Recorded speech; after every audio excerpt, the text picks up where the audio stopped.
Hey, everybody. Welcome to the Soul Goals Podcast. My name is Dawn, and I'm so happy to be here today after a 4-week hiatus, it seems, on vacation. So much happening for the last month. So happy to be back in the saddle again, taking care of these wonderful challenges that help us grow in our faith, in our belief, in our spirituality, in our life in general, overall, as people, becoming the best versions of ourselves that we can be by doing the work. Doing the work, boy, it's hard, right? So I want to just briefly touch on the fact that Dixie is not with me today just because we have some family stuff that's happening with her that she's having to attend to.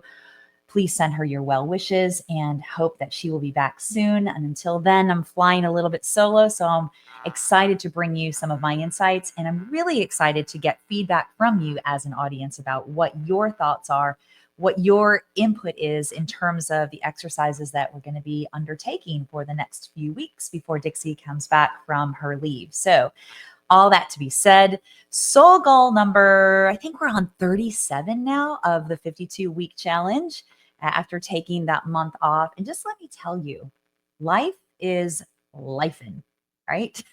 I mean, it's always lifing, right? But here's the thing that I want to let you know, even in the midst of things that are challenging, things that are going on that are overwhelming, things that make our lives busy, we can always find a shred of something to do that is productive for us. Because, it's that old adage about putting your oxygen mask on first before you help the people around you. If the airplane's going down, which let's hope that's not happening to you right now, but in case it is, you got to pour into yourself before you can pour into other people. It took me a very long time to understand that that's not selfish, that's selfless. You have to show up for yourself so that you can be the fullest version for other people. That's where we contribute, that's where we give back, that's where we really can pour so much of ourselves into our communities. So, without further ado, this week's challenge, or rather opportunity, is called Write on It. This was an opportunity to write 3 different handwritten notes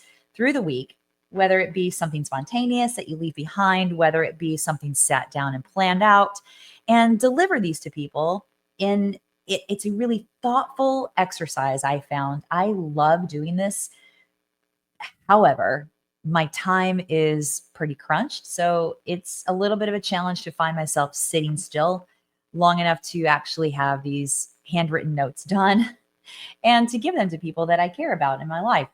Um, I had to really sit and plan it because, like I said, I'm pretty much on the go a lot. I like to stay active, and sitting down and really putting my thoughts around something and handwriting it instead of texting it on this telephone or on my computer is hard. Like, we don't do it. I think it's like a lost art. Do you remember when you were in elementary school, and I'm probably really dating myself here, when we did cursive classes, cursive writing, like handwritten stuff before we had iPads and computers and phones and things to text it? It was all handwritten, sharpening the pencil at the wall, right? And having the pens that had the 4 different colors on it that you would click, and you would do your handwriting with that. So this is a lost cause, or a lost art rather, I believe, that a lot of us kind of have left along the way. I love it because what it did for me in writing these 3 handwritten notes was sit down and have some intentionality about what it is that I wanted to say to other people. Now, specifically, I did this while we were on vacation for the last 4 weeks from the podcast, during a week when both of my girls were actually graduating or getting ready to graduate. One was graduating from college, and 2 weeks later, the other was getting ready to graduate from high school. So, very busy season, but a really great opportunity to sit and write down some things to each of them that I felt and that really was on my heart as a mom, to say, hey, I want you to know this, without me sending it in a text form or on a computer in an email form. Because I think it's just genuinely something that we can treasure. We look back at it. I know, for me, personal story here, my mother-in-law passed away a couple of months ago, and I absolutely treasure those cards that she wrote, those notes that she wrote for me over the course of, the last 25 years that I've been married to her son. So having those mementos to look back at has been super helpful for me. That's another thing that I think we take for granted is the impact that we can have on people by leaving those impressions and by taking the time to really sit down and pen a note to someone. Um, I think it's easy to overlook our feelings and reaching out to others. A lot of times we just don't do it because it could be hard because we have to really think about what it is we're going to say. It could really push a trigger on emotions or situations that we may have encountered that may be hard for us to process and hard for us to bring up from the memory bank. I actually call it the back office. Like how much of our brain do we really use? 10%, if that, like in our cognitive day to day experience, our conscious mind. So we have so much of the back office, I'll call it, that is crunching information and filing information and thinking about things and um, for me, ruminating on situations. It's all happening back here. And periodically, you get a file from the back office thrown to the front office to the main desk. And it's like, whoa, where did that come from? So I think many times when we sit down and write things out that we are remembering, that we are contemplative about or reflective about, it can cause us to go into those back recesses of our mind and pull things up that we may not be expecting, which could then cause reactions or situations for us to have to deal with. And I think for me, I a lot of times avoid those situations because that means you got to deal with it, right? So a couple things that came up when I wrote these messages to my daughters was stuff from my past and things that I experienced in terms of how that looks with my stuff. And what that did for me was a really, really wonderful gift that I had that I contributed to my daughters and been able to say, hey, this happened to me. This is where I'm at. And I'm so appreciative to be on this journey with you. So, yeah, it's easy to overlook those feelings and do something quicker, faster, texting, you know, I also want to say the power of a handwritten note is so wonderful. Like I expressed about my mother-in-law, those handwritten notes that she sent because she was 90 something.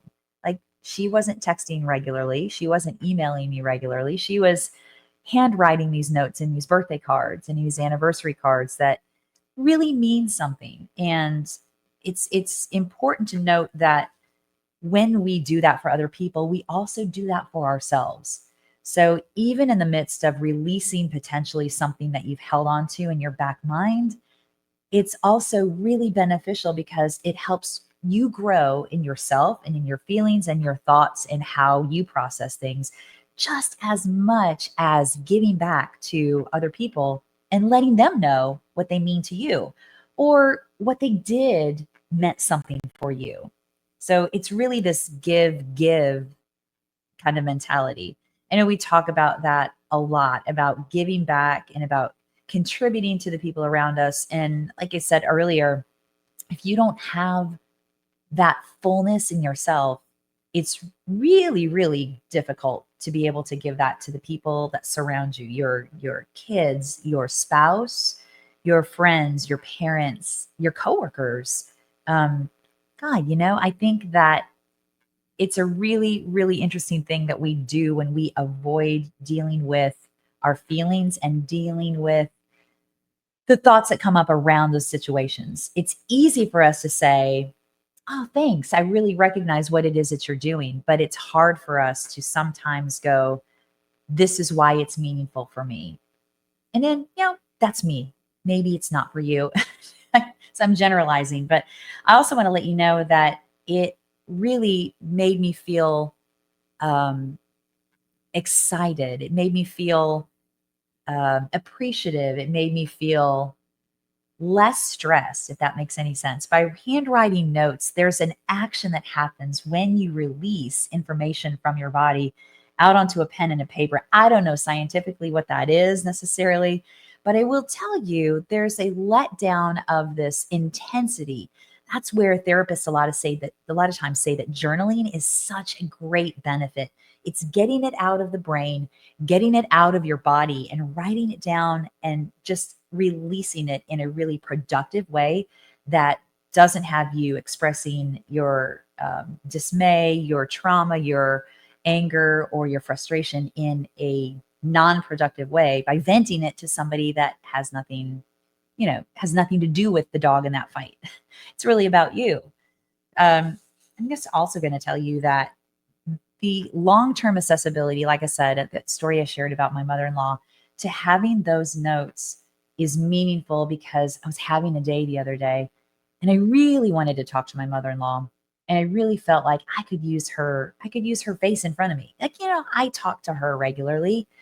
We have those conversations with our loved ones that have passed. A lot of times we ask for their intercession. We ask for them to help guide us, to help be a part of this process that we're in if we're struggling. And I was struggling. I really could have used a face to face interaction. And about that time, I look over at my desk on the side, and one of the cards that she had written me, the tape on the back of it apparently had worn away, and the card fell to the floor. So I took that as a sign that, yeah, I'm here. I'm hearing that. I got you. You're on the right track. I picked up that handwritten note and I was like, man, the meaning that this has for me right now in this experience is so profound.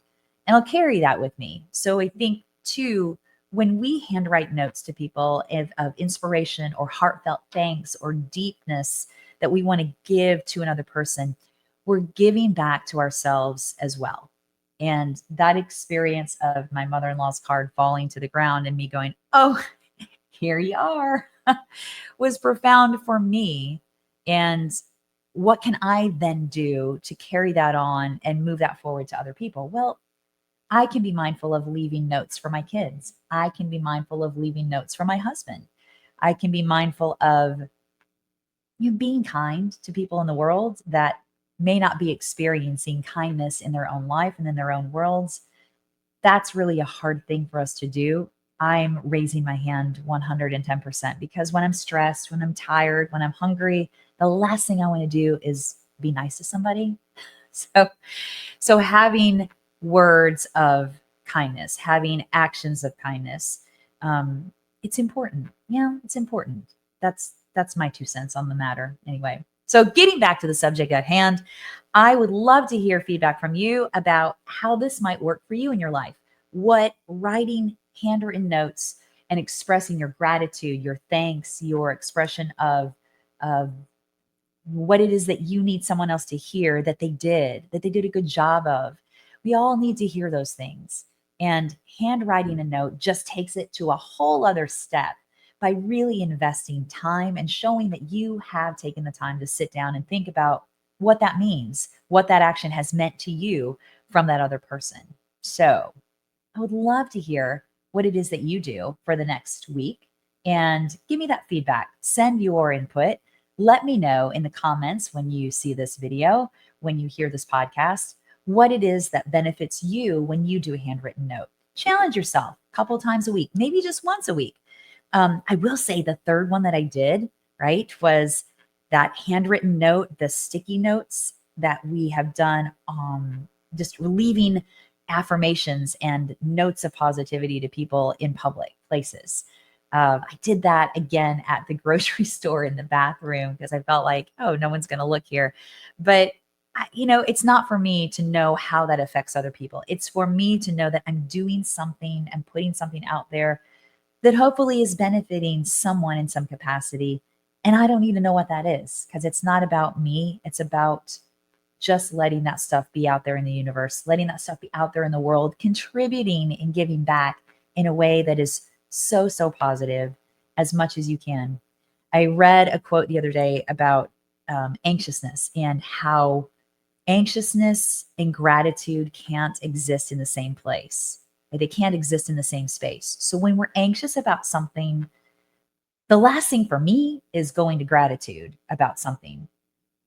But when you can actively stop that thought pattern and go swoop, put the brakes on, like pause, take a second and acknowledge that you're having this anxiety over whatever that may be, big or small, and go, all right, what's one thing that I can be grateful for right now? Because that intensity of anxiety and the intensity of gratitude do not exist in the same spot. They can't. There's not space for it to. So when you shift that mindset to, you know what? I just took a deep breath. You know what? The day is happening and I'm awake. I woke up this morning. Those are simplistic things, I know, but they're also very meaningful things that can shift that anxiety out of overdrive. It may not take it away, but it can definitely benefit it. So, handwriting, journaling, letting people know what they mean to you, and that expression is a wonderful, wonderful thing that you can attempt to allow that anxiety to turn down a little bit. Right? Just let's turn the volume down. You got it. All right, kids, enough on that one today. Send those notes, get the pen out, wonderful stationery, or just a random piece of paper. Write it down, send it out, hand it over, leave it behind for someone to find. Let them know how special they are, what their situation did for you, what the meaning behind that was. And let's put that good out in the world. You know, everyone has a story, and every story matters. So let's make our stories count, guys.